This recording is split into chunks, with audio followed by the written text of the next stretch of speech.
সংরক্ষণ ও দীর্ঘমেয়াদী সবুজায়নের লক্ষ্যকে আরও শক্তিশালী করবে। স্বচ্ছতা থেকে স্বাগতম বা স্বচ্ছতা সে স্বাগত অভিযানের মাধ্যমে রাজ্য সরকার পরিচ্ছন্ন, সবুজ ও পরিবেশ বান্ধব নগরাঞ্চল গড়ে তোলার লক্ষ্যে অঙ্গীকারবদ্ধ।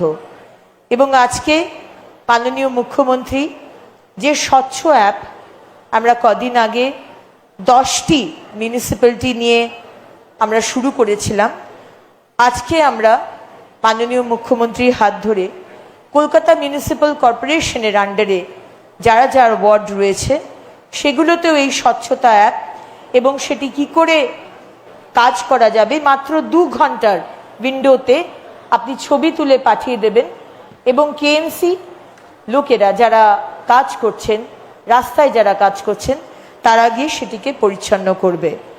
ইতিমধ্যে 10টি মিউনিসিপ্যালিটি এবং 313টি ওয়ার্ডে আমরা 1880টি অভিযোগ পেয়েছি এবং যার মধ্যে 95% আমরা সমাধান করতে পেরেছি।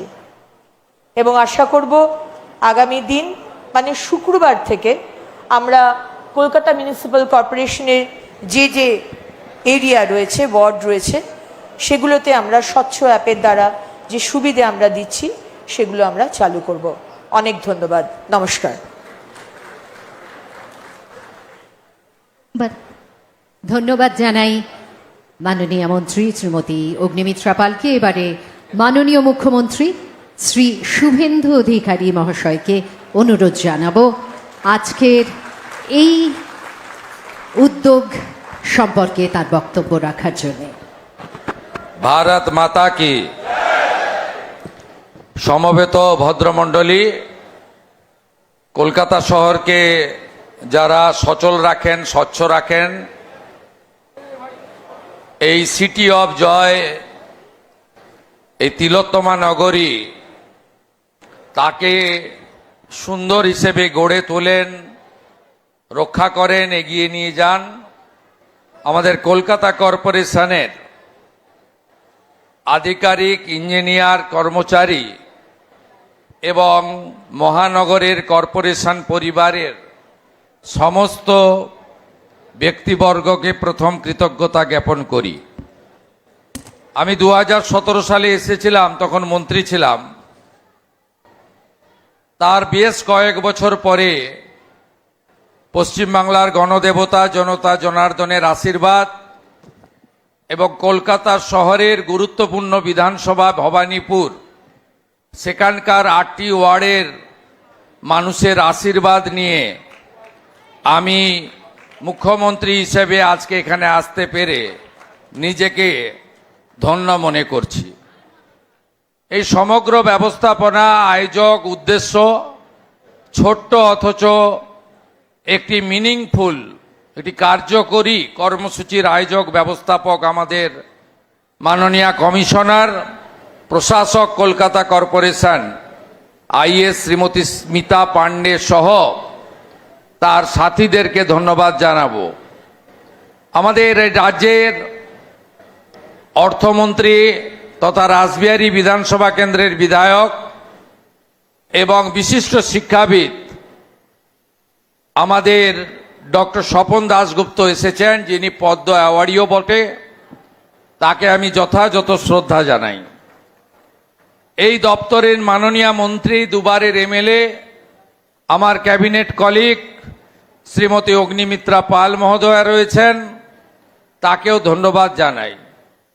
কলকাতা শহর থেকেই নির্বাচিত এই রাজ্যের শিল্প বাণিজ্য মন্ত্রী, 5 বারের এমএলএ এবং একাধিকবার কাউন্সিলর এমএমআইসি হয়েছেন, 6 বারের আমাদের তাপস রায়, তাকেও ধন্যবাদ জানাবো।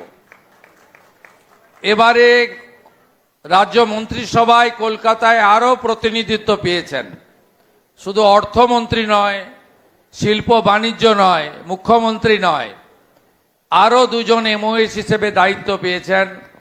তাদের হাতে 4টি দপ্তর আছে, শ্রীমতী পূর্ণিমা চক্রবর্তী এবং ডাক্তার ইন্দ্রনীল খান, তাদেরকেও আমি ধন্যবাদ জানাবো। দক্ষিণ কলকাতার মাননীয় সাংসদ বিদায়ী বোর্ডের চেয়ারপারসন, দীর্ঘদিন 7-8 বার তো হবে কাউন্সিলর, মাননীয়া শ্রীমতী মালা রায় মহোদয়া রয়েছেন, তাকেও আমি যথাযথ সম্মান জানাবো।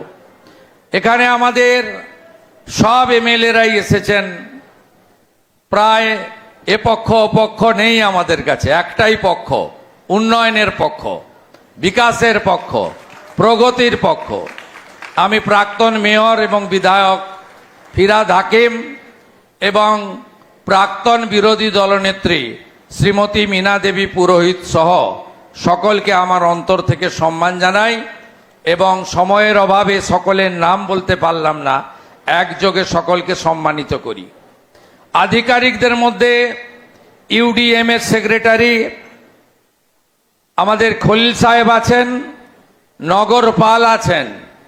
কলকাতা পুলিশ সাধারণ পুলিশ নয়, এর জন্য আলাদা আইন, আলাদা অধিকার রয়েছে, আপনারা জানেন। এবং কলকাতার সিপিকে এই কারণে নগরপাল বলা হয়, একটা বড় উচ্চতায় এই নগরপালকে দেখা হয়। আমরা চাই সেই গরিমা ফিরে আসুক, পুলিশের সেই মর্যাদা ফিরে আসুক। নগরপাল রয়েছেন, আমি তাকেও ধন্যবাদ এবং স্বাগত জানাই।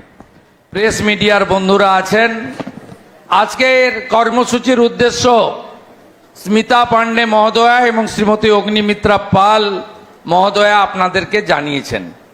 মাননীয় প্রধানমন্ত্রী আসছেন, বিশ্ব যোগা দিবস কলকাতায় অনুষ্ঠিত হবে, গোটা রাজ্যে হবে, গোটা দেশে হবে। যে যোগা দিবসকে 181টা দেশ গ্রহণ করেছে, সেই যোগা এবারে কলকাতায় মেগা ইভেন্ট হবে।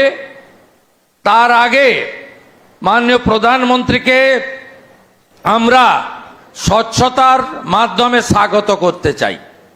স্বচ্ছতার মধ্য দিয়ে করতে চাই, কারণ একটা নগর বা মহানগরের তার পরিচয় নির্ভর করে তার স্বচ্ছতা, নাগরিক পরিষেবা, তার সৌন্দর্যায়ন, তার পরিবেশ বান্ধব।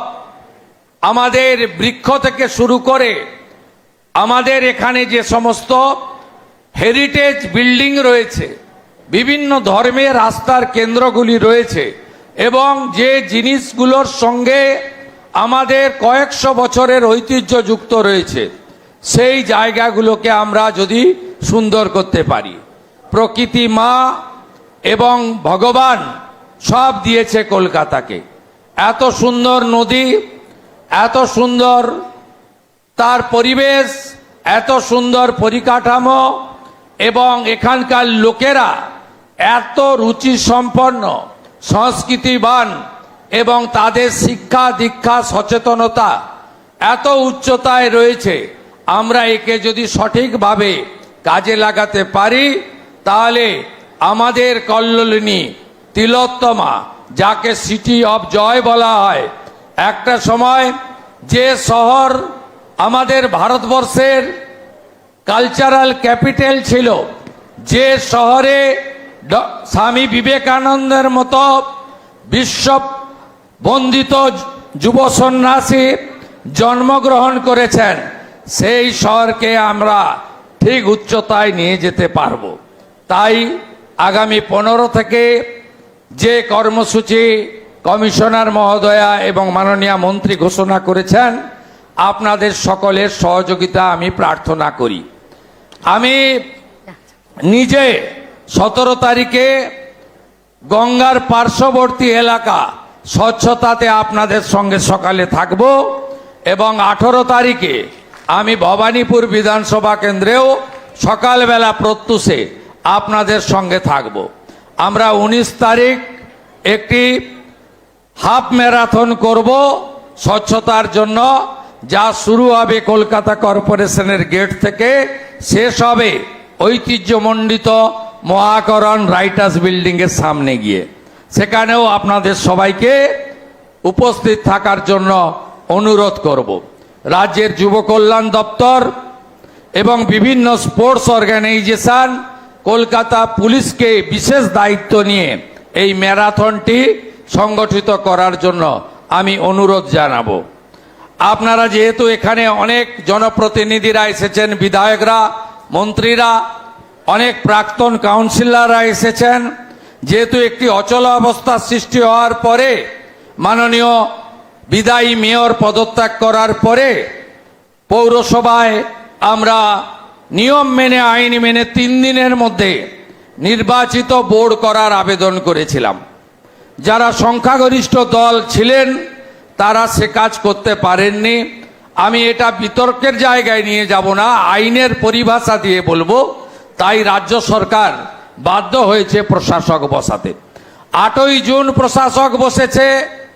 আগামী 6 মাস অর্থাৎ 7ই ডিসেম্বরের মধ্যে রাজ্যের নির্বাচন কমিশন, স্টেট ইলেকশন কমিশন, তারা রাজ্য সরকারের সুপারিশে নির্বাচিত কর্পোরেশনের হাতে দায়িত্ব তুলে দেওয়াই আমাদের কাজ, আমাদের লক্ষ্য। এটা নিয়ে আপনারা এতটুকু বিচলিত হবেন না। গণতন্ত্রে মানুষ শেষ কথা বলে। মানুষকে সম্মান মর্যাদা দেওয়া যে কোনো নির্বাচিত সরকারের দায়িত্ব। কিন্তু কর্পোরেশনের মতো যে শহরে শুধু স্থায়ী বাসিন্দা নয়, প্রত্যেক দিন লক্ষ লক্ষ মানুষ, শুধু এই রাজ্যের নয়, সমগ্র উত্তর পূর্বাঞ্চলের নয়, উড়িষ্যা, ঝাড়খণ্ড, বিহারের নয়, প্রতিবেশী রাষ্ট্র নেপাল, ভুটান, বাংলাদেশের নয়, গোটা ভারতবর্ষেরই মিনি ইন্ডিয়া হলো কলকাতা। এখানে কত কর্পোরেট, কত সরকারি দপ্তরের হেডকোয়ার্টার রয়েছে।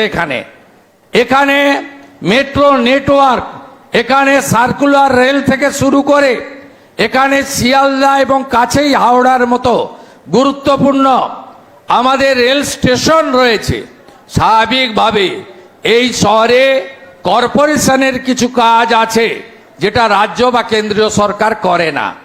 এই কাজ 1 মিনিট, 1 ঘন্টা, একদিনও বন্ধ রাখা যায় না।